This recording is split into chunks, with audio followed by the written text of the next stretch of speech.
ಎಲ್ರಿಗೂ ನಮಸ್ಕಾರ. Welcome to ಹರ್ಷ ದಿಕ್ಸೂಚಿ ಹೋಲಿಸ್ಟಿಕ್ಸ್. ನಮಸ್ತೆ ಸರ್. ನಮಸ್ತೆ ಸರ್. ನಮಸ್ಕಾರ. ನಮಸ್ತೆ ಸರ್. ನಾವು ಸಂಪೂರ್ಣವಾಗಿ ಇನ್ ಆ್ಯಂಡ್ ಯಾಂಗ್ ಕಲ್ತ್ಕೊಂಡಿದ್ದೀವಿ, ಅದರ ಫಂಕ್ಷನ್ ಕಲ್ತ್ಕೊಂಡಿದ್ದೀವಿ, ಕ್ಲಿನಿಕಲ್ ಡಯಾಗ್ನೋಸಿಸ್ ಕಲ್ತ್ಕೊಂಡಿದ್ದೀವಿ. ಇವತ್ತು ಅದರ ಮುಂದುವರಿದ ಭಾಗ 5 ಎಲಿಮೆಂಟ್ಸ್ ಥಿಯರಿ. ತುಂಬ ಸಿಂಪಲ್ ಆಗಿರುತ್ತೆ. ಚಲನೆ, ಮೂಮೆಂಟಮ್, ನೇಚರ್ಗೆ ಕೋರಿಲೇಟ್ ಮಾಡಿಕೊಂಡು ನಾವು ಸ್ಟಾರ್ಟ್ ಮಾಡ್ತೀವಿ. ನಮಗೆ ಹೊಸ ವರ್ಷ, ಯುಗಾದಿ ಹಬ್ಬ ಸ್ಟಾರ್ಟ್ ಆಗೋದು ಎಲ್ಲಿಂದ ಅಂದರೆ ಒಂದು ಮೂಮೆಂಟಮ್ ಇರುತ್ತೆ ಅಲ್ಲಿ. ಅಂದರೆ ವಿಂಡ್ ಕ್ರಿಯೇಟ್ ಆಗುತ್ತೆ ನಮಗೆ. ನೇಚರಲ್ಲಿ ಫಸ್ಟ್ ವಿಂಡ್ ಕ್ರಿಯೇಟ್ ಆಗುವಂಥದ್ದು, ಚಿಗುರು ಬರೋವಂಥ ಕಾಲ, ಒಂದು ಹೊಸ ಋತು ಸ್ಟಾರ್ಟ್ ಆಗುತ್ತೆ. ಪ್ರತಿಯೊಂದು ಬದಲಾವಣೆ ಅಲ್ಲಿಂದನೇ ಶುರುವಾಗುತ್ತೆ. ದೇಹದ ಒಳಗಡೆ ಇರ್ಬೋದು, ನೇಚರಲ್ಲಿ ಇರ್ಬೋದು, ಅಲ್ಲಿಂದನೇ ಸ್ಟಾರ್ಟ್ ಆಗುವಂಥದ್ದು. ಸೊ ಹಾಗಾಗಿ ನಾವೇನು ಮಾಡ್ತೀವಿ, ವಿಂಡಿಂದ ಸ್ಟಾರ್ಟ್ ಮಾಡ್ಕೊಳ್ತೀವಿ. ವಿಂಡ್ ಅಂದರೆ ಏನು ಹೇಳೋದು, ಚಲನೆ ಅಂತ ಹೇಳ್ತೀವಿ. ದೇಹದ ಪ್ರತಿಯೊಂದು ಆರ್ಗನ್ಗೂ, ಪ್ರತಿಯೊಂದು ಭಾಗಗಳಿಗೂ ತುಂಬ ಇಂಪಾರ್ಟೆಂಟ್. ತುಂಬ ಅಂದರೆ ತುಂಬಾ ಇಂಪಾರ್ಟೆಂಟ್ ಚಲನೆ. ಹೇಗಿರಬೇಕು ಚಲನೆ ಅಂದರೆ ಅದು ಸಹಜವಾಗಿರಬೇಕು. ಜಾಸ್ತಿ ಆದರೂ ಕಡಿಮೆ ಆದರೂ ಅದು ಅಸಹಜ ಚಲನೆ ಅಂತ ಹೇಳ್ತೀವಿ. ಸ್ಟಮಕ್ ಪೇನ್ ಬಗ್ಗೆ ಮಾತಾಡಿದ್ವಿ, ಅದು ಸಹ ಅಸಹಜವಾದ ಚಲನೆ.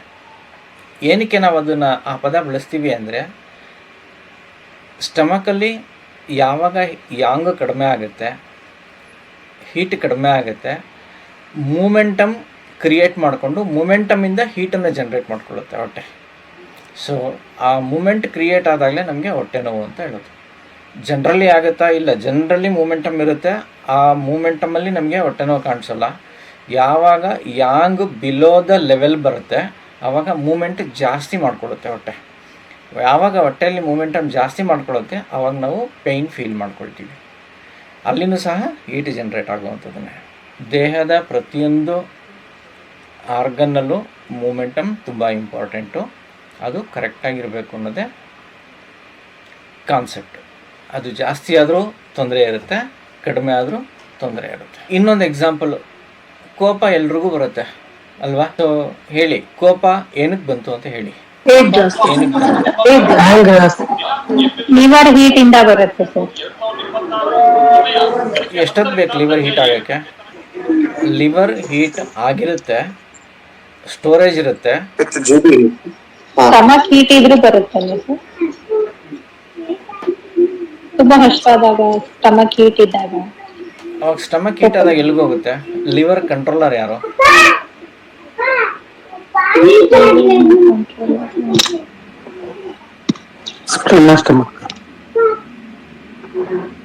ವಿಂಡ್ ಕಂಟ್ರೋಲರ್ ಸ್ಟಮಕ್ ಅಲ್ಲ. ಸ್ಟಮಕಲ್ಲಿ ಹೀಟ್ ಆದರೆ ಅದು ಎಲ್ಲಿಗೆ ಹೋಗುತ್ತೆ? ಫಸ್ಟ್ ಹೋಗೋದು ಲಿವರ್ಗೆ. ಸೊ ಲಿವರ್ ಹೀಟನ್ನು ಕಂಟ್ರೋಲಲ್ಲಿ ಇಟ್ಟಿರುತ್ತೆ, ಹೋಲ್ಡ್ ಮಾಡ್ಕೊಳ್ಳುತ್ತೆ. ಕೋಪ ಅಂದರೆ ಲಿವರ್ ಹೀಟ್. ಲಿವರ್ ಹೀಟ್ ಆದಾಗ ಕೋಪ ಬರುತ್ತೆ. ಲಿವರ್ ಅಂಡ್ ಗಾಲ್ ಬ್ಲಾಡರ್ ಎರಡು ವಿಂಡ್ ಎಲಿಮೆಂಟು, ಹೌದಲ್ವಾ? ಗಾಲ್ ಬ್ಲಾಡರ್ ಹೀಟ್ ಆದರೆ ಏನಾಗುತ್ತೆ? ತಲೆನೋವು ಬರುತ್ತೆ. ಲಿವರ್ ಹೀಟ್ ಆದಾಗ ತಲೆನೋವು ಬರಲ್ವಾ? ಬರುತ್ತೆ ಸರ್. ಲಿವರ್ ಹೀಟ್ ಆದ್ರೂ ಬರುತ್ತೆ ಸರ್. ಎಷ್ಟು ಹೀಟ್ ಆದರೆ? ಲಿವರ್ ಹೀಟ್ ಆದಾಗ ಪಿತ್ತ ಜಾಸ್ತಿ ಆಗುತ್ತಲ್ಲ. ಅವೆರಡು ಪೇರ್ಡ್ ಆರ್ಗನ್ಸ್ ಅಲ್ವಾ ಸರ್? ಅದು ಎರಡು ಪೇರ್ಡ್ ಆರ್ಗನು, ಎರಡರಲ್ಲೂ ಹೀಟ್ ಇರುತ್ತೆ. ಒಂದು ಸರ್ಟೈನ್ ಆಫ್ ಹೀಟ್ ಏನಾಗುತ್ತೆ, ನಿಮಗೆ ಯಾವುದೇ ಸಿಂಪ್ಟಮ್ಸ್ ತೋರಿಸಲ್ಲ, ಫಿಸಿಕಲ್ ಸಿಂಪ್ಟಮ್ಸ್ ತೋರಿಸಲ್ಲ. ಕೋಪ ಇದು ಫಿಸಿಕಲ್ ಸಿಂಪ್ಟಮ್ಸಾ, ಮೆಂಟಲ್ ಸಿಂಪ್ಟಮ್ಸಾ? Mental symptoms. ಮೆಂಟಲ್ ಸಿಂಪ್ಟಮ್ಸ್, ಹೌದಲ್ವಾ? ಸೊ ಗಾಲ್ ಬ್ಲಾಡರ್ ಹೀಟ್ ಆದರೆ, ವಿಂಡ್ ಎಕ್ಸೆಸ್ ಆದ್ರೆ, ಗಾಲ್ ಬ್ಲಾಡರ್ ಹೀಟ್ ಜಾಸ್ತಿ ಆದರೆ ಏನು? ಸ್ಮಾಲ್ ಇಂಟೆಸ್ಟೈನ್ ಇದಾಗುತ್ತೆ. ಲಿವರ್ ಹೀಟ್ ಆದರೆ ಕೋಪ ಬರುತ್ತೆ. ಗಾಲ್ ಬ್ಲಾಡರ್ ಹೀಟ್ ಆದರೆ ಡಿಸಿಷನ್ ಬರುತ್ತೆ ಸರ್. ಎಲಿಮಿನೇಷನ್ ಪ್ರಾಬ್ಲಮ್ ಆಗುತ್ತೆ. ಡಿಸಿಷನ್ ಮೇಕಿಂಗ್ ರಾಂಗ್ ಆಗುತ್ತೆ. ಗಾಲ್ ಬ್ಲಾಡರ್ ಹೀಟ್ ಇದ್ದಾಗ ಸಡನ್ ಡಿಸಿಷನ್ ಇರುತ್ತೆ. ಸೊ ಡಿಸಿಷನಲ್ಲಿ ರಾಂಗ್ ಡಿಸಿಷನ್ಸ್ ಇರುತ್ತೆ. ಸೊ ಲಿವರ್ ಹೀಟ್ ಆದಾಗ ಕೋಪ ಬರುತ್ತೆ. ಒಬ್ಬ ವ್ಯಕ್ತಿ ಡಿಸಿಷನ್ ಮಿಸ್ಟೇಕಾಗಿ ತೊಗೊಳ್ತಾ ಇದ್ದಾನೆ ಅಂದರೆ ಅವನಿಗೆ ಪಿತ್ತ ಜಾಸ್ತಿ ಆಗಿದೆ ಅಂತ ನಾವು ಕನ್ಸಿಡರ್ ಮಾಡಬಾರ್ದು. ಗಾಲ್ ಬ್ಲಾಡರಲ್ಲಿ ಹೀಟ್ ಜಾಸ್ತಿ ಆಗಿ ಅವನ ಮೈಂಡ್ ಅನ್ಕಂಟ್ರೋಲಲ್ಲಿರುತ್ತೆ. ಅನ್ಕಂಟ್ರೋಲ್ ಅಂದರೆ ಏನು? ಎಕ್ಸಾಕ್ಟಾಗಿ ಇರ್ತಕ್ಕಂಥ ಸಿಚುವೇಶನ್ನ ಅನಲೈಸ್ ಮಾಡೋಕ್ಕಾಗ್ದಿರ ರಾಂಗ್ ಅನಾಲಿಸಿಸ್ ಮಾಡಿಕೊಂಡು ಅವ್ನು ತೊಗೊಂಡೋ ಡಿಸಿಷನ್ ಸಹ ರಾಂಗ್ ಆಗಿರುತ್ತೆ. ಲಿವರ್ ಹೀಟ್ ಆದರೆ ಏನಾಗುತ್ತೆ, ಗಾಲ್ ಬ್ಲಾಡರ್ ಹೀಟ್ ಆದರೆ ಏನಾಗುತ್ತೆ. ಲಿವರ್ ಹೀಟ್ ಆದರೆ ಎಲ್ಲಿ ತಲೆನೋವು ಬರುತ್ತೆ, ಗಾಲ್ ಬ್ಲಾಡರ್ ಹೀಟ್ ಆದರೆ ಎಲ್ಲಿ ತಲೆನೋವು ಬರುತ್ತೆ. ಎರಡರಲ್ಲೂ ತಲೆನೋವು ಬರುತ್ತೆ. ಪ್ರತಿಯೊಂದು ಆರ್ಗನ್, ಈವನ್ ಸ್ಟಮಕ್ ಹೀಟ್ ಆದ್ರೂ ತಲೆನೋವು ಬರುತ್ತೆ. ಎಲ್ಲಿ ಬರುತ್ತೆ? ಲಂಗ್ಸ್ ಹೀಟ್ ಆದರೂ ತಲೆನೋವು ಬರುತ್ತೆ. ಒಂದೊಂದು ಭಾಗದಲ್ಲಿ ತಲೆನೋವು ಬಂದಾಗ ಒಂದೊಂದು ಆರ್ಗನ್ನಲ್ಲಿ ವ್ಯತ್ಯಾಸಗಳಾಗಿರುತ್ತೆ ಅನ್ನೋದು ಇಂಪಾರ್ಟೆಂಟ್. ಸೊ ಹಾಗಾಗಿ ನೀವು ಅಬ್ಸರ್ವ್ ಮಾಡಬೇಕು, ಪ್ರತಿಯೊಂದು ಎಲಿಮೆಂಟಲ್ಲೂ ನೀವು ಅಬ್ಸರ್ವ್ ಮಾಡ್ತಾ ಹೋಗಿ. ತಲೆನೋವು ಬಂದಾಗ ಯಾವ ಭಾಗದಲ್ಲಿ ಬಂತು, ಆ ಭಾಗದಲ್ಲಿ ಯಾವ ಮೆರಿಡಿಯನ್ ಫ್ಲೋ ಆಗಿದೆ, ಅದಕ್ಕೆ ಏನು ರಿಲೇಟೆಡ್, ಯಾವ ಆರ್ಗನ್ ರಿಲೇಟ್ ಆಗಿದೆ, ಅದು ಎಕ್ಸಿಸ್ ಆಗಿದೆಯಾ, ಕಡಿಮೆ ಆಗಿದೆಯಾ. ಇವತ್ತು ನಾನು ವಿಂಡ್ ಎಲಿಮೆಂಟ್ ಬಗ್ಗೆ ಹೇಳ್ತೀನಿ. ವಿಂಡ್ ಎಲಿಮೆಂಟಲ್ಲಿ ಲಿವರ್ ಮೆರಿಡಿಯನ್ ಈ ಸೈಡಲ್ಲಿ ಪೈನ್ ಬರುತ್ತೆ, ಟಪ ಟಪ ಟಪ ಅಂತ ಹೊಡೆಯುತ್ತೆ. ಅಲ್ಲಿ ಲಿವರ್ ಮೆರಿಡಿಯನ್ ಇದೆ. ಲಿವರ್ ಹೀಟ್ ಜಾಸ್ತಿ ಆಗಿರೋದ್ರಿಂದ ಸೊ ಅಲ್ಲಿ ನಿಮಗೆ ಥ್ರೋಬಿಂಗ್ ಪೈನ್ ಬರ್ತಾ ಇದೆ. ಸಪೋಸ್ ಲಿವರ್ ಫಂಕ್ಷನ್ ಕಡಿಮೆ ಇತ್ತು, ಲೋ ಇತ್ತು ಅಂತ ಇಟ್ಕೊಳ್ಳೋಣ, ಆವಾಗಲೂ ತಲೆನೋವು ಬರುತ್ತೆ. ಅದೇ ಜಾಗದಲ್ಲಿ ತಲೆನೋವು ಬರುತ್ತೆ. ಯಾವ ರೀತಿಯಾಗಿರೋ ತಲೆನೋವು ಬರುತ್ತೆ?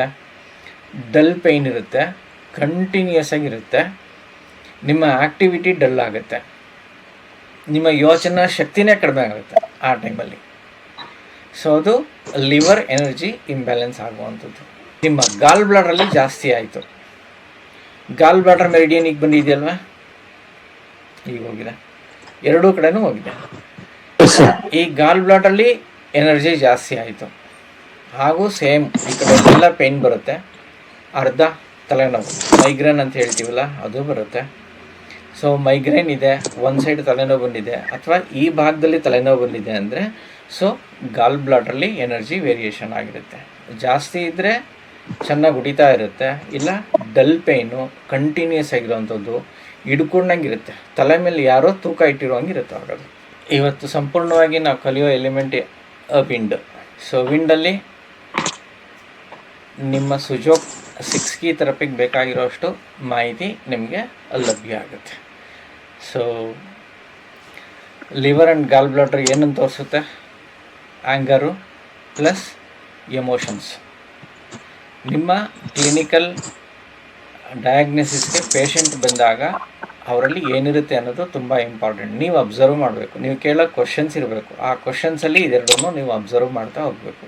ಸೊ ಆವಾಗ ಲಿವರ್ ಯಾವ ಸ್ಟೇಜಲ್ಲಿದೆ ಅನ್ನೋದು ಗೊತ್ತಾಗುತ್ತೆ. ನೀವು ಕೇಳೋ ಪ್ರಶ್ನೆ ಅವ್ರ ತಲೆ ಒಳಗಡೆ ಹೋಗುತ್ತೆ, ಸಂಬಂಧ ಇಲ್ಲರ ಪ್ರಶ್ನೆ ಯಾಕೆ ಕೇಳೋದು ಅನ್ನೋದು.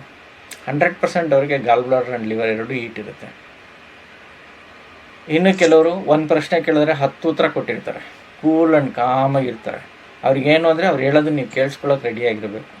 ಸೊ ಅವಾಗ liver and gall bladder energy level ತುಂಬ ಲೋ ಇದೆ, ಅವ್ರು ಹೇಳಿದ್ದನ್ನು ಯಾರಾದರೂ ಕೇಳಿಸ್ಕೋಬೇಕು, ಅವ್ರಿಗೆ ಬೇಕಾಗಿರೋದೇ ಅಷ್ಟು. ಸೊ ಈ ರೀತಿಯಾಗಿ ಡಯಾಗ್ನೈಸ್ ಮಾಡಿಕೊಂಡು ಲಿವರ್ ಫಂಕ್ಷನ್ ಕಡಿಮೆ ಇದೆಯಾ ಅಥವಾ ಯಾಂಗ್ ರೈಸ್ ಆಗಿದೆಯಾ, ಇದನ್ನು ನೀವು ನಿಮ್ಮ ಓನ್ ಎಕ್ಸ್ಪೀರಿಯನ್ಸಲ್ಲಿ ಅದನ್ನು ಡಿಸಿಷನ್ ತಗೊಳ್ಳೋವಂಥದ್ದು. Observation is most important. Wind element imbalance ಆದರೆ ಏನಾಗುತ್ತೆ? ಸಿಂಪಲ್ಲಾಗಿ ಒಂದು ಎಮೋಷನ್ಸು ಪ್ಲಸ್ ಮೂಮೆಂಟಮ್, ಇದೆರಡೂ ಪ್ರಾಬ್ಲಮ್ ಆಗೋದು ನಿಮಗೆ ಕಾಣಿಸುತ್ತೆ. ವಿಂಡ್ ಅದು ಕ್ಯಾರೆಕ್ಟರ್ ಏನಂತ ನಾವು ಡಿಸೈಡ್ ಮಾಡ್ಬೋದು. ಒಂದು ಬೆಳವಣಿಗೆ, ವಿಂಡ್ ಅಂದರೆ ಚಲನೆ, ವಿಂಡ್ ಅಂದರೆ ಎಕ್ಸ್ಪ್ಯಾನ್ಷನ್, ವಿಸ್ತರಣೆ ಆಗುವಂಥದ್ದು, ಜಾಸ್ತಿ ಆಗುವಂಥದ್ದು. ಬೆಳವಣಿಗೆ ಇದೆ, ವಸಂತ ಮಾಸದಲ್ಲಿ ಮರ ಎಲ್ಲ ಬೋಳಾಗಿರುತ್ತೆ, ಎಲೆಗಳೆಲ್ಲ ಉದುರುಬಿಟ್ಟು ಪ್ರತಿಯೊಂದು ದಿವಸಕ್ಕೂ ಅದರಲ್ಲಿ ಚಲನೆಯೂ ಜಾಸ್ತಿ ಇರುತ್ತೆ, ಬೆಳವಣಿಗೆನೂ ಜಾಸ್ತಿ ಇರುತ್ತೆ.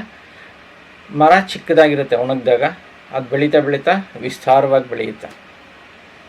ನೀವು ನೋಡಬೇಕಂದ್ರೆ ಹರಳಿ ಮರ ಒಂದು ಎಕ್ಸಾಂಪಲ್ಲು, ಮೊದಲನೇ ದಿವಸಕ್ಕೂ 7ನೇ ದಿವಸಕ್ಕೂ ಸಾಕಷ್ಟು ವ್ಯತ್ಯಾಸ ಆಗಿರುತ್ತೆ. ನಿಮಗೆ ನೋಟಿಸಬಲ್ ಚೇಂಜಸ್ ಕಾಣಿಸ್ಬೇಕಂದ್ರೆ ಅದೊಂದು ಮರ. ಅದನ್ನು ಯಾವಾಗಾದರೂ ಅಬ್ಸರ್ವ್ ಮಾಡಿ ನಿಮಗೆ ವಿಂಡ್ ಅಂದರೆ ಏನು ಅಂತ ಗೊತ್ತಾಗುತ್ತೆ. ಸೊ ಚಲನೆ ಹೇಗಿರುತ್ತೆ ಅನ್ನೋದು ಗೊತ್ತಾಗುತ್ತೆ. ಗಾಳಿ ಚಲನೆ ಇರೋದ್ರಿಂದ ಚಲನೆಯಿಂದ ನಮಗೆ ಏನು ರೈಸ್ ಆಗುತ್ತೆ? ಹೀಟ್ ಜಾಸ್ತಿ ಆಗುತ್ತೆ. ಎರಡೂ ಮರಗಳು ಗಾಳಿಯಿಂದ ಉಜ್ಜಿಬಿಟ್ಟು ಅಲ್ಲಿ ಹೀಟ್ ಜನ್ರೇಟ್ ಆಗುತ್ತೆ.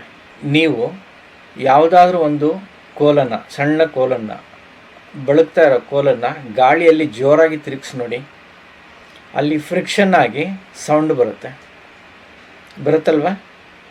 ಅಬ್ಸರ್ವ್ ಮಾಡಿದ್ದೀರಾ? So that is called momentum.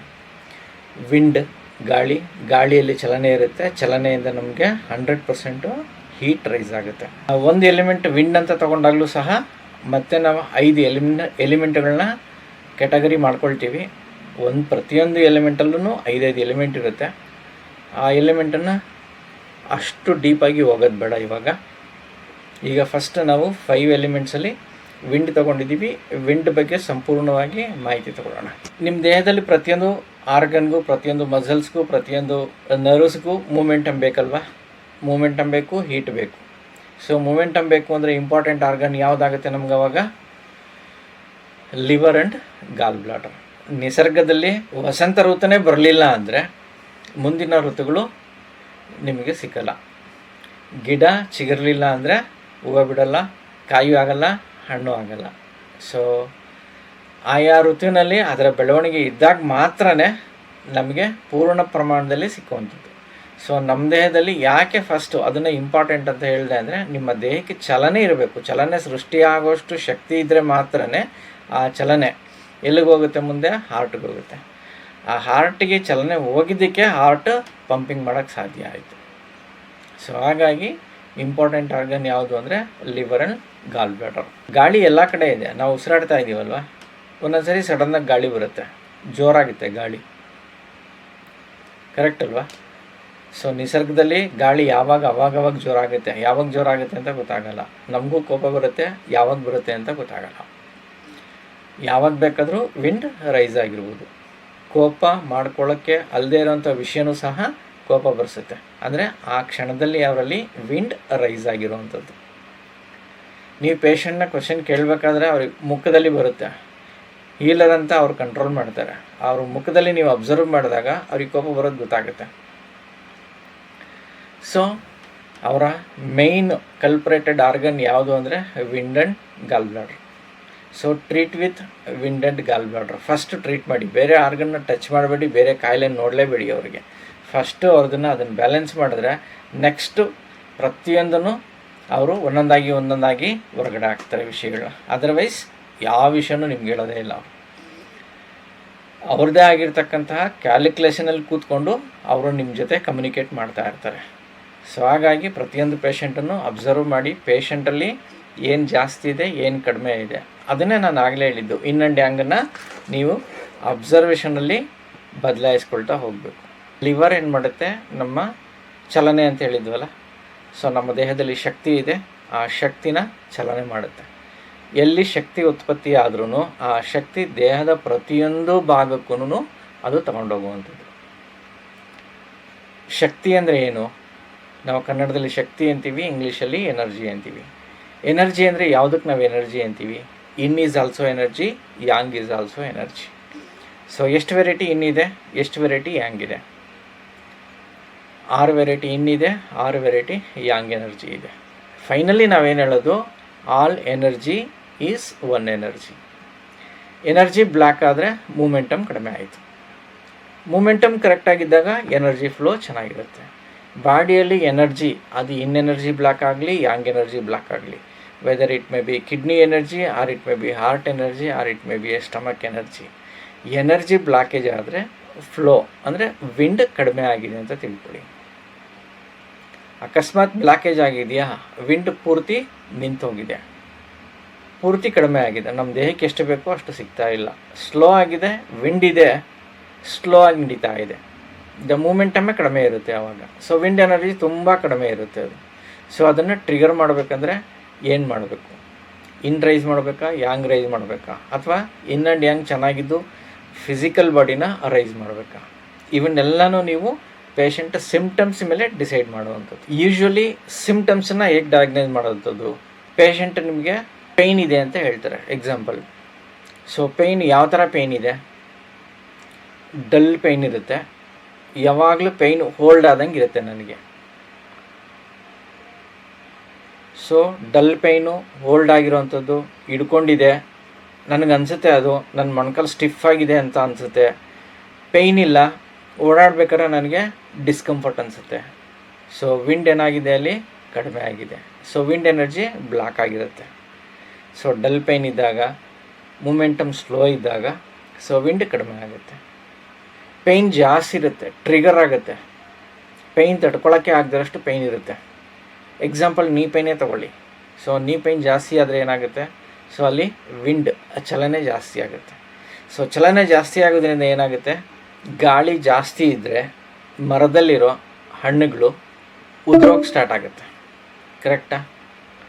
ಅಂದರೆ ಕಾಯಿ, ಹೂವು, ಹಣ್ಣು ಮರದಲ್ಲಿ ಇರಬೇಕು ಆ ಸಮಯ ಬರೋ ತನಕನೂ.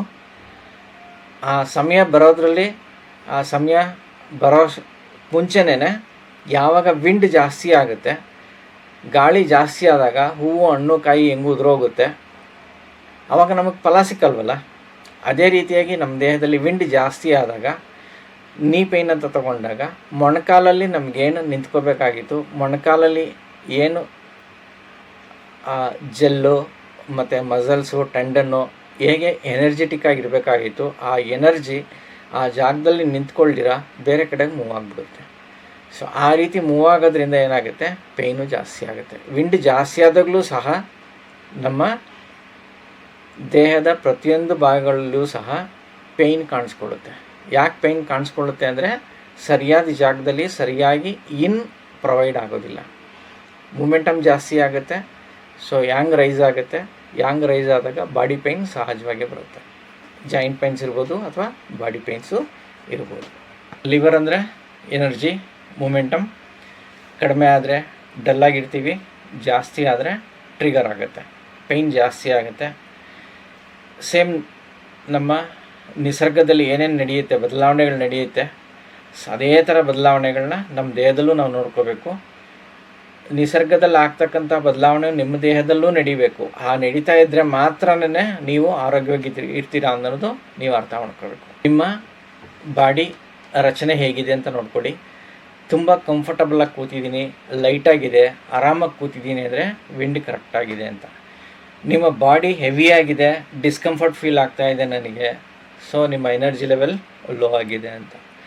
ಇಲ್ಲಿಂದ ಯಾವಾಗ ನಾನು ಆಚೆಗೆ ಹೋಗ್ತೀನಿ, ನನಗೆ ಕೂತ್ಕೊಳ್ಳೋಕ್ಕಾಗ್ತಾ ಇಲ್ಲ, ನನಗೆ ಕ್ಲಾಸ್ ಇಂಟ್ರೆಸ್ಟ್ ಇಲ್ಲ, ಈ ಕ್ಲಾಸ್ ಆಲ್ರೆಡಿ ನಾನು ಕೇಳಿದ್ದೀನಿ, ಈಗ ನಾನು ಆಚೆಗೆ ಹೋಗಬೇಕು, ನಿಮ್ಮ ಒಳಗಡೆ ಏನೋ ಒಂದು 10 ಯೋಚನೆ ಓಡ್ತಾ ಇದೆ. ಸೊ ವಿಂಡ್ ಎಕ್ಸಿಸ್ ಆಗಿದೆ.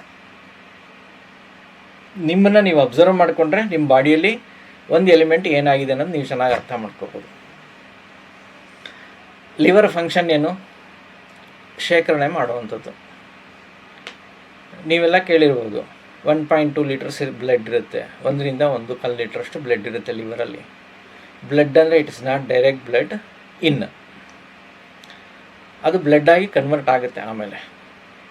ಸೊ ನಮ್ಮ ದೇಹದಲ್ಲಿ ಸುಮಾರು ಮೋರ್ ದೆನ್ ಒಂದು 5000 ಕೆಮಿಕಲ್ಸು ಲಿವರಲ್ಲೇ ಸ್ಟೋರ್ ಆಗಿರುತ್ತೆ. ಸೊ ಯಾವಾಗ ಬೇಕೋ ಅದನ್ನೆಲ್ಲ ರಿಲೀಸ್ ಮಾಡೋದು ಯಾವುದು ಅಂದರೆ ಗಾಲ್ ಬ್ಲಾಡ್ರ್ ಕಮೆಂಟ್ ಮಾಡಿದಾಗ ಲಿವರ್ ರಿಲೀಸ್ ಮಾಡುತ್ತೆ. ಸೊ ಇದೆಲ್ಲ ಒಂದು ಮೆಕ್ಯಾನಿಸಮ್ ರೀತಿಯಲ್ಲಿ ವರ್ಕ್ ಆಗುವಂಥದ್ದು. ಸೊ ಹಾಗಾಗಿ ಲಿವರ್ ಇಸ್ ಇನ್ ಆರ್ಗನ್. ಇದರಲ್ಲಿ ನಮಗೆ ಯಾಂಗ್ ಜನ್ರೇಟ್ ಆಗುತ್ತೆ. ಲಿವರ್ 1.2 ಲೀಟ್ರಷ್ಟು ಬ್ಲಡ್ ಶೇಖರಣೆ ಮಾಡುತ್ತೆ. ಸಂಪೂರ್ಣವಾಗಿ ಇನ್ನೇ ಆದ್ರೂ ನಮ್ಮ ದೇಹಕ್ಕೆ ಯಾಂಗ್ ಬೇಕಂದಾಗ ನಾವು ಇನ್ನನ್ನು ವೇರಿಯೇಷನ್ ಮಾಡಿಕೊಂಡು ಯಾಂಗನ್ನು ಜನ್ರೇಟ್ ಮಾಡ್ಕೊಳ್ಳುವಂಥದ್ದು. ಗಾಲ್ ಬ್ಲಾಡರ್ ಚಿಕ್ಕದೇ ಆದರೂ ಸಹ ಇಡೀ ದೇಹನ ಮಾನಸಿಕವಾಗಿ ಕಂಟ್ರೋಲ್ ಮಾಡುವಂಥದ್ದು ಗಾಲ್ ಬ್ಲಾಡರ್. ಇಷ್ಟು ದೊಡ್ಡ ದೇಹನ ಮಾನಸಿಕವಾಗಿ ಕಂಟ್ರೋಲ್ ಮಾಡಬೇಕಂದ್ರೆ ಗಾಲ್ ಬ್ಲಾಡರ್ಗೊಂದಕ್ಕೆ ಶಕ್ತಿ ಇರುವಂಥದ್ದು. ಗಾಲ್ ಬ್ಲಾಡರಲ್ಲಿ ಅಷ್ಟು ಅದ್ಭುತವಾದಂತಹ ಯಾಂಗ್ ಎನರ್ಜಿ ಕ್ರಿಯೇಟ್ ಆಗುತ್ತೆ. ಸೊ ಈ 2 ಆರ್ಗನ್ನು ಪೇರ್ಡ್ ಆರ್ಗನ್ ಆಗಿರುತ್ತೆ. ಈ 2 ಆರ್ಗನ್ನ ನೀವೆಷ್ಟು ಬ್ಯಾಲೆನ್ಸ್ಡಾಗಿ ನೀವು ತೊಗೊಂಡೋಗ್ತೀರಾ, ನಿಮ್ಮ ಹೆಲ್ತು ಅಷ್ಟು ಬ್ಯಾಲೆನ್ಸ್ಡ್ ಆಗಿರುತ್ತೆ. ಲಿವರ್ ವೀಕ್ ಆದರೆ ಏನು ಕಾಯಿಲೆಗಳು ಬರ್ಬೋದು? ಲಿವರ್ ವೀಕ್ ಆದರೆ ಸಹಜವಾಗಿ ಡಿಸಿನೆಸ್ ಬರುತ್ತೆ, ಪ್ಲಸ್ ವೀಕ್ನೆಸ್ ಬರುತ್ತೆ. ಸಹಜವಾಗಿ ಕಾಣಿಸುತ್ತೆ ಆ ವೀಕ್ನೆಸ್ ನಿಮಗೆ ಕಾಣಿಸೋವಂಥದ್ದು. ಕೆಲವು ಸರಿ ವೀಕ್ನೆಸ್ಸು 2 ಅವರ್ಸ್ ಇರುತ್ತೆ, 3 ಅವರ್ಸ್ ಇರುತ್ತೆ, ಅರ್ಧ ದಿವಸ ಇರುತ್ತೆ, ಅಥವಾ 1 ದಿವಸ ಇರುತ್ತೆ, ಒಂದು ಅರ್ಧ ಗಂಟೆ ವೀಕ್ನೆಸ್ ಇರುತ್ತೆ, ಆಮೇಲೆ ರೆಡಿ ಆಗಿಬಿಡ್ತೀರ. ಏನಕ್ಕೆ ಆ ಥರ ಆಗುತ್ತೆ ಅಂದರೆ ನಿಮ್ಮ ಟೈಮ್ ಕ್ಲಾಕ್ ವೇರಿಯೇಷನ್ನು, ನಿಮ್ಮ ಫುಡ್ ವೇರಿಯೇಷನ್ನು, ನೀವು ತಗೊಳ್ಳೋ ವಾತ, ಪಿತ್ತ, ಕಫ ಏನು ಫುಡ್ ತೊಗೊಳ್ತೀರಲ್ವ ಅದ್ರ ಮೇಲೂ ಸಹ ಲಿವರ್ ಫಂಕ್ಷನ್ ಚೇಂಜಸ್ ಆಗುತ್ತೆ. ಆಯಾ ಸಮಯದಲ್ಲಿ ಚೇಂಜಸ್ ಆಗುತ್ತಾ? ಹೌದು, ಆಯಾ ಸಮಯದಲ್ಲಿ ಅದು ಚೇಂಜಸ್ ಆಗುತ್ತೆ. ಬೇಸ್ಡ್ ಆನ್ ನಿಮ್ಮ ಫುಡ್ ಸ್ಟೈಲು, ನೀವು ಯಾವ ಆಹಾರನ ಕೊಟ್ಟಿರ್ತೀರ ದೇಹಕ್ಕೆ ಅದ್ರ ಮೇಲೆ ಅದು ಡಿಪೆಂಡ್ ಆಗಿರುವಂಥದ್ದು. ನೆಕ್ ಸ್ಟಿಫ್ನೆಸ್ ಇರುತ್ತೆ, ಹೆಡ್ಏಕ್ ಇರುತ್ತೆ, ಇರಿಟೇಷನ್ ಇರುತ್ತೆ. ಈ 3 ಸಿಂಪ್ಟಮ್ಸ್ ಒಂದು ಪೇಷಂಟಲ್ಲಿದೆ ಅಂತ ಇಟ್ಕೊಳ್ಳೋಣ. ಕ್ಲಿನಿಕಲ್ ಡಯಾಗ್ನೋಸಿಸ್ ಲೆವೆಲಲ್ಲಿ ಏನನ್ನು ಡಯಾಗ್ನೈಸ್ ಮಾಡ್ಬೋದು ನೀವು? ಹೀಟ್ ಇರಲ್ಲ. ಅಲ್ಲಿ ಸರ್ಕ್ಯುಲೇಷನ್ ಇರಲ್ಲ ಸರ್. ಅದೇ ಸರ್ಕ್ಯುಲೇಷನ್, ನಾವು ಲಿವರ್ ಆ್ಯಂಡ್ ಗಾಲ್ ಬ್ಲಾಡರ್ ತೊಗೊಳ್ತಾ ಇದ್ದೀವಿ. ಸೊ ಒಂದು ವಿಂಡ್ ಕಡಿಮೆ ಇರುತ್ತೆ, ಇಲ್ಲ ವಿಂಡ್ ಜಾಸ್ತಿ ಇರುತ್ತೆ, ಇಲ್ಲ ವಿಂಡ್ ಬ್ಲಾಕ್ ಇರುತ್ತೆ, ಸ್ಟಾಗ್ನೇಷನ್ ಇರುತ್ತೆ. ಈ 3ರಲ್ಲಿ ಒಂದು. ಈ 3 ಸಿಂಪ್ಟಮ್ಸಲ್ಲಿ ಸ್ಟಿಫ್ನೆಸ್ ಅಂದರೆ ಬ್ಲಾಕೇಜ್, ಡಲ್ ಪೇಯ್ನ್ ಇರುತ್ತೆ, ಬ್ಲಾಕೇಜ್. ಸಿಂಪಲ್. ಲಿವರ್ ಎನರ್ಜಿ ಇರುತ್ತೆ, ಜಸ್ಟ್ ಪ್ರೆಸ್ ಮಾಡಿದ್ರೆ ರಿಲೀಸ್ ಆಗುತ್ತೆ ಅದು. ಸೊ ಬ್ಲಾಕೇಜ್ ಆಗಿರೋದು ರಿಮೂವ್ ಆಗುತ್ತೆ. ಸ್ಟಾಗ್ನೇಷನ್ ಅಂತ ಹೇಳ್ತೀವಿ. ಲಿವರ್ ಸ್ಟಾಗ್ನೇಷನ್ ಅಂತ ಹೇಳ್ತೀವಿ ಅದನ್ನು.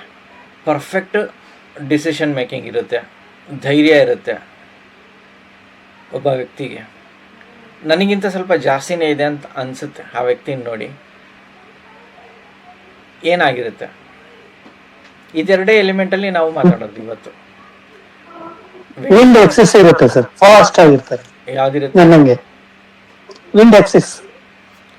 ವಿಂಡ್ ಎಕ್ಸಸ್ ಇದ್ರೆ ತಲೆನೋವು ಬರುತ್ತೆ. ಅಲ್ಲ, ಗಾಲ್ ಬ್ಲಾಡರ್ ಅಲ್ಲಿ ಅದಕ್ಕೆ ಫಾಸ್ಟ್ ಥಿಂಕಿಂಗ್, ಗಾಲ್ ಬ್ಲಾಡರ್ ಇದೆ ಇರುತ್ತೆ, ಧೈರ್ಯ ಎನರ್ಜೆಟಿಕ್ ಆಗಿರುತ್ತೆ. ಧೈರ್ಯ ಚೆನ್ನಾಗಿರುತ್ತೆ, ಡಿಸಿಷನ್ ಮೇಕಿಂಗ್ ಕರೆಕ್ಟಾಗಿ ಮಾಡ್ತಾ ಇರ್ತಾನೆ ವ್ಯಕ್ತಿ. ಸೊ ಅವಾಗ ಗಾಲ್ ಬ್ಲಾಡ್ರಲ್ಲಿ ಎನರ್ಜಿ ಕರೆಕ್ಟಾಗಿರುತ್ತೆ. No excess, no shortage. ಕಡಿಮೆ ಇದ್ದರೆ 1 ಸೆಕೆಂಡ್ ಡಲ್ ಆಗುತ್ತೆ, ಡಿಸಿಷನ್ ಮೇಕಿಂಗ್ ರಾಂಗ್ ಇರುತ್ತೆ. ಎಕ್ಸಿಸ್ ಇದ್ರೂ ಡಲ್ಲಾಗಿತ್ತು, ಎನರ್ಜಿ ಫ್ಲೋ ಕಡಿಮೆ ಇತ್ತು, ಡಿಸಿಷನ್ನೇ ತೊಗೊಳ್ಳಲ್ಲ, ಸ್ಲೋ ಡಿಸಿಷನ್. ಇವತ್ತು ತೊಗೊಳ್ಳೋ ಡಿಸಿಷನ್ನು 1 ವಾರ ಆದಮೇಲೆ ತೊಗೊಳ್ತಾರೆ. ಇವತ್ತು ಮಾಡೋ ಕೆಲಸನ 1 ವಾರ ಬಿಟ್ಟು ಮಾಡ್ತಾರೆ. ಗಾಲ್ ಬ್ಲಾಡರ್ ಎನರ್ಜಿ ಲೋ. ನಾಳೆ ಮಾಡೋ ಕೆಲಸನ ಇವತ್ತು ಮುಗಿಸ್ತೀನಿ, ನಾಳೆ ಡಿಸಿಷನ್ನ ಇವತ್ತೇ ನಾನು ಪರ್ಫೆಕ್ಟಾಗಿ ನಾನು ಅನಲೈಸ್ ಮಾಡಿ ಕೊಟ್ಟಿದ್ದೀನಿ. That is gall bladder energy ಮೋರಲ್ಲ, ಕರೆಕ್ಟಾಗಿದ್ದಾಗ ಅದು ನಡೆಯುತ್ತೆ. ಜಾಸ್ತಿ ಆಗಿಬಿಟ್ರೆ ಏನಾಗುತ್ತೆ? ರಾಂಗ್ ಡಿಸಿಷನ್ ತೊಗೊಳ್ತಾನೆ, ಕರೆಕ್ಟ್ ಡಿಸಿಷನ್ ತೊಗೊಳಕ್ಕಾಗಲ್ಲ. ಗಾಲ್ ಬ್ಲಾಡರಲ್ಲಿ ಎನರ್ಜಿ ಜಾಸ್ತಿ ಆದ್ರೂ ಸಹ ಕಷ್ಟ, ಕಡಿಮೆ ಆದ್ರೂ ಕಷ್ಟ. ಅದು ನಾರ್ಮಲ್ ಆಗಿದ್ದಾಗ ಮಾತ್ರ ಅವನಲ್ಲಿ ಆ ಧೈರ್ಯ ಮತ್ತು ಕಮ್ಯುನಿಕೇಷನ್ ಸ್ಕಿಲ್ಲು ತುಂಬ ಚೆನ್ನಾಗಿರುತ್ತೆ ಕರೆಕ್ಟಾಗಿದ್ದಾಗ. ಆ ಕಮ್ಯುನಿಕೇಷನ್ ಸ್ಕಿಲ್ ಎಲ್ಲಿಂದ ಬರುತ್ತೆ ಅಂದರೆ ಒನ್ಸ್ ಅಗೇನ್ ಗಾಲ್ ಬ್ಲಾಡರ್.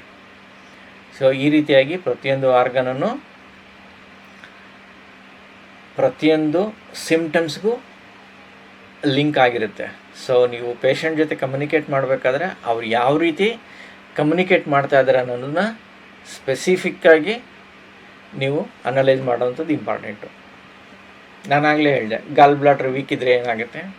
ಭಯ ಇರುತ್ತೆ, ಡೌಟ್ ಇರುತ್ತೆ, ಡಿಸಿಷನ್ ತೊಗೊಳ್ಳೋದಿಲ್ಲ, ಸಹಜವಾಗಿ ನಡೆಯೋವಂಥದ್ದು ಅದು. ಸೊ ಎನರ್ಜಿ ಬ್ಯಾಲೆನ್ಸ್ಡ್ ಆಗಿರಬೇಕು. So totally wind energy balanced ಆಗಿದ್ದರೆ ಆಟೋಮೆಟಿಕ್ಕಾಗಿ ವ್ಯಕ್ತಿ ಫುಲ್ ಆ್ಯಕ್ಟಿವ್ ಆಗಿರ್ತಾನೆ. ಅವನಲ್ಲಿ ಧೈರ್ಯ ಜಾಸ್ತಿ ಇರುತ್ತೆ ಅನ್ನೋದಕ್ಕಿಂತ ಕರೆಕ್ಟಾಗಿರುತ್ತೆ. ಅವನು ತೊಗೊಳ್ಳೋ ಡಿಸಿಷನ್ನು ಕರೆಕ್ಟಾಗಿರುತ್ತೆ. ಅವನ ಮಾತು ಸಹ ಮಾತುಗಾರಿಕೆ ಅಂತ ಹೇಳ್ತೀವಿ. ಒಂದು ಎಕ್ಸಾಂಪಲ್ ಕೊಡ್ಬೋದು ಅಂದರೆ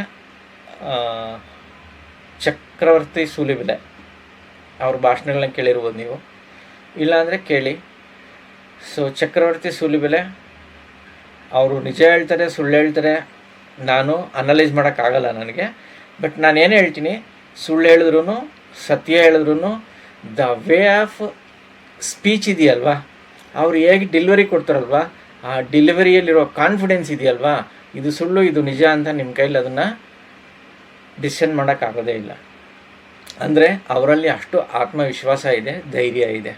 ಸೊ ಅವ್ರು ಹೇಳೋ ವಿಷಯ ಅವರಿಗೆ 100% ಕನ್ಫರ್ಮ್ ಮತ್ತು ಪರ್ಫೆಕ್ಟಾಗಿರುತ್ತೆ. ಅವ್ರಿಗೆ ಗೊತ್ತು ನಾನು ಏನು ಹೇಳ್ತಾ ಇದ್ದೀನಿ ಅಂತ. ಸೊ ವೇ ಆಫ್ ಡೆಲಿವರಿ ಅಷ್ಟು ಸ್ಪೀಡಾಗಿರುತ್ತೆ, ಅಷ್ಟು ಅಕ್ಯುರಸಿ ಇರುತ್ತೆ. ಸೊ ಇದನ್ನೆಲ್ಲ ನೀವು ಪ್ರತಿಯೊಬ್ಬರದ್ದು ನೋಡ್ತಾ ಹೋಗಬೇಕು. ಚಕ್ರವರ್ತಿ ಸೂಲಿಬೆಲೆ ಅಂದರೆ ನಾನು ಹೇಳ್ತೀನಿ, ಅವರಲ್ಲಿ ವಿಂಡ್ ಎಲಿಮೆಂಟ್ ತುಂಬ ಆ್ಯಕ್ಟಿವ್ ಆಗಿದೆ, ಯಾವಾಗಲೂ ಆ್ಯಕ್ಟಿವ್ ಆಗಿರುತ್ತೆ ವಿಂಡ್ ಎಲಿಮೆಂಟ್ ಅವ್ರದ್ದು. ಸೊ ಅದಕ್ಕೆ ಎನ್ಕರೇಜ್ ಯಾರು ಗೊತ್ತಾ ಮಾಡ್ತಾ ಇರೋದು? ಅವ್ರ ಕಿಡ್ನಿ ಎಲಿಮೆಂಟು, ಅವ್ರ ಕೋಲ್ಡ್ ಎಲಿಮೆಂಟು, ಕೋಲ್ಡ್ನೆಸ್ ಅವ್ರಿಗೆ ಪರ್ಫೆಕ್ಟಾಗಿರುತ್ತೆ. ನೋಡಿ, ಅವ್ರ ವಿಂಡ್ ಜಾಸ್ತಿ ಇದ್ರೂ ಅವ್ರಿಗೆ ಕೋಪ ಅಷ್ಟೊಂದು ಬರೋಲ್ಲ, ಕೋಪ ಕಡಿಮೆ ಮಾಡ್ತಾ ಇರ್ತಾರೆ. ಕೋಪ ಕಡಿಮೆನೇ ಇರುತ್ತೆ, ಕೋಪ ಬರುತ್ತೆ, ನಾನು ಬರೋದಿಲ್ಲ ಅಂತ ಹೇಳೋದಿಲ್ಲ. ಬಟ್ ಕಂಟ್ರೋಲ್ ಯಾವುದು ಅಂದರೆ kidney and urinary bladder. So ಹಾಗಾಗಿ ಈ ಸಪೋರ್ಟ್ ಇರೋದ್ರಿಂದ ಅವ್ರಿಗೆ ವಿಂಡು ಚೆನ್ನಾಗಿ ಕೆಲಸ ಮಾಡ್ತಾ ಇದೆ. ಸೊ ವಿಂಡ್ ಎಲಿಮೆಂಟ್ ಚೆನ್ನಾಗಿರೋದ್ರಿಂದ ಆ ರೀತಿಯಾದಂತಹ ಕ್ಯಾರೆಕ್ಟರ್ಸ್ನ ನೀವು ನೋಡ್ಕೊಳ್ಳುವಂಥದ್ದು. ಅದೇ ರೀತಿ ಎಲ್ಲರೂ ಇರಬೇಕಾ, ಅದೇ ರೀತಿ ಇದ್ರೇ ಎಲ್ಲ ಕರೆಕ್ಟಾಗಿರುತ್ತೆ? ನೋ. ಒಂದು ಎಕ್ಸಾಂಪಲ್ ಕೊಟ್ಟಿದ್ದೀನಿ ನಾನು ನೋಡಿರೋದ್ರಲ್ಲಿ. ಸೊ ನೀವು ಪ್ರತಿಯೊಂದು ಪೇಷಂಟನ್ನು ನೀವು ಅದನ್ನು ನೋಡ್ತಾ ಹೋಗಿ. ಇದು ಸಂಪೂರ್ಣವಾಗಿ ಇವತ್ತು ವಿಂಡ್ ಎಲಿಮೆಂಟ್ ಬಗ್ಗೆ ನಿಮಗೆ ಮಾಹಿತಿ ಕೊಟ್ಟಿದ್ದೀನಿ. ಲಿವರ್ ಮತ್ತು ಗಾಲ್ ಬ್ಲಾಡರ್. ಲಿವರ್ ಏನು ಫಂಕ್ಷನ್ ಮಾಡುತ್ತೆ, ಗಾಲ್ ಬ್ಲಾಡರ್ ಏನು ಫಂಕ್ಷನ್ ಮಾಡುತ್ತೆ. ಲಿವರ್ ಕಡಿಮೆ ಆದರೆ ಏನಾಗುತ್ತೆ, ಜಾಸ್ತಿ ಆದರೆ ಏನಾಗುತ್ತೆ. ಗಾಲ್ ಬ್ಲಾಡರ್ ಕಡಿಮೆ ಆದರೆ ಏನಾಗುತ್ತೆ, ಜಾಸ್ತಿ ಆದರೆ ಏನಾಗುತ್ತೆ. ಇದನ್ನು ನೀವು ನಾಳೆ ಪ್ರಾಕ್ಟಿಕಲ್ ಮಾಡಬೇಕು. ನಿಮಗೆ 1 ವಾರ ಟೈಮ್ ಇರುತ್ತೆ. ಈ 1 ವಾರದಲ್ಲಿ ಪೇಷಂಟನ್ನು ವಿಂಡ್ ಎಲಿಮೆಂಟ್ ಬಗ್ಗೆ ನೀವು ಪ್ರಾಕ್ಟಿಕಲ್ ಆಗಿ ನೀವು ಕೇಳಿ, ನೀವು ಇನ್ ಆ್ಯಂಡ್ ಯಾಂಗ್ ಏನು ಕ್ಲಾಸಿಫೈ ಮಾಡ್ತೀರಲ್ವ, ಆ ನೋಡಿರೋದ್ರಲ್ಲಿ ಇನ್ ಆ್ಯಂಡ್ ಯಾಂಗನ್ನು ಇದರಲ್ಲಿ ಇದು ವಿಂಡ್ ಜಾಸ್ತಿ ಆಗಿದ್ದಕ್ಕಾಯಿತು, ಇದು ವಿಂಡ್ ಕಡಿಮೆ ಆಗಿರೋದಕ್ಕಾಯಿತು ಅನ್ನೋದನ್ನು ಕ್ಲಾಸಿಫೈ ಮಾಡ್ಕೊಳ್ಳಿ ನಿಮಗೆ ಬಂದಿರೋವಂಥ ಪೇಷಂಟಲ್ಲಿ. ಈ ನೋಟ್ಸ್ನ ಒಂದು ದಿವಸ ಮುಂಚೆ ಹಾಕಿದ್ರೆ ನಾನು ನೋಡ್ಬಿಟ್ಟು ಹೇಳ್ತೀನಿ ನಿಮಗೆ. ಸೊ ಇವತ್ತು ಈ ವಿಂಡ್ ಎಲಿಮೆಂಟ್ನ ಎಂಡ್ ಮಾಡೋಣ.